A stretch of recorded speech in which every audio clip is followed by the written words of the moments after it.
വാഴ 2 കാണാൻ പോവാണ്.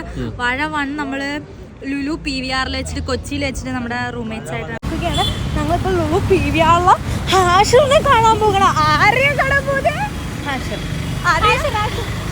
പക്ഷെ ഇതിനൊരു പ്രത്യേകതയുണ്ട്. വാഴ 1 കാണാൻ പോകുന്ന ദിവസം ഞാൻ ആൽബിൻ മാത്യൂസിനെ ആദ്യമായിട്ട് കണ്ട ദിവസമാണ് ഞാൻ വാഴ 1 കണ്ടത്. ബട്ട് ഇന്ന് വാഴ 2 കാണാൻ പോകുമ്പോൾ എൻ്റെ കൂടെ ഉള്ളത് ആൽബിൻ മാത്യു. നടന്നെത്തുന്നുണ്ട്.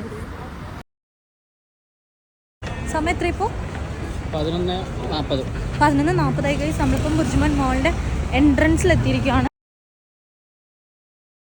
എന്താ കണ്ടുപിടിക്കണ്ട? നീ ഇപ്പൊ പറഞ്ഞില്ലേ എന്താ കൊറേ ഇതുണ്ടാകും, കൊറേ റൂം ഉണ്ടാകും. സ്ക്രീൻ റൂം അല്ല, സോറി സ്ക്രീൻ. ഇവിടുന്ന് മറ്റേത് എടുക്കണ്ടേ? ഓപ്പൺ ആയിട്ടുള്ളൂ. വാഷ്റൂമിലേക്കാണ് കയറിപ്പോയത്. സോനിയാണ് നമ്മളെ ഗൈഡ് ചെയ്തത്.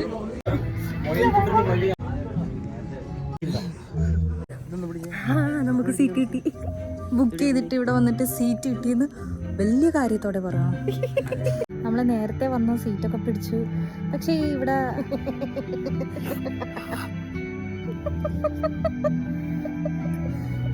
AC-ക്ക് തണുപ്പില്ല ഗൈസ്. തണുപ്പില്ല, ചൂടെടുക്കുന്നു.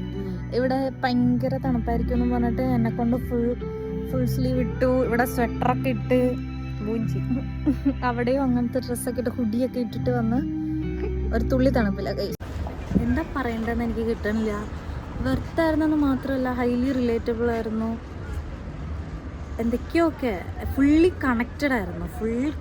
എൻ്റെ മോനെ കണ്ടതിൽ വെച്ച് ഏറ്റവും അടിപൊളി എനിക്ക് കരണമെന്നുണ്ടായിരുന്നു, പക്ഷെ ഞാൻ കരഞ്ഞില്ല. അതിമൊന്നും കുഴപ്പമില്ലായിരുന്നു. കുറച്ച് കഴിഞ്ഞ് കണ്ണുനീര് നിൽക്കണില്ലായിരുന്നു. കണ്ണി കൂടെയാണോ മൂക്കി കൂടെയാണോ വെള്ളം എഴുതിയത് എനിക്ക് മനസ്സിലായില്ല. കോടിക്ക് എന്താണ് പറയാൻ? കോടിക്ക് ഒരൊറ്റ ലൈഫല്ലേ ബ്രോ, ജീവിച്ചങ്ങോട്ട് തീർന്നു. 4 മണിയാവാറ്. കണ്ണൊക്കെ ഏതൊക്കെയോ അവസ്ഥയിലായി കിറിഞ്ഞിരിക്കുന്നു. നമ്മളിപ്പം ചായ കുടിക്കാൻ വന്നിരിക്കുകയാണ്.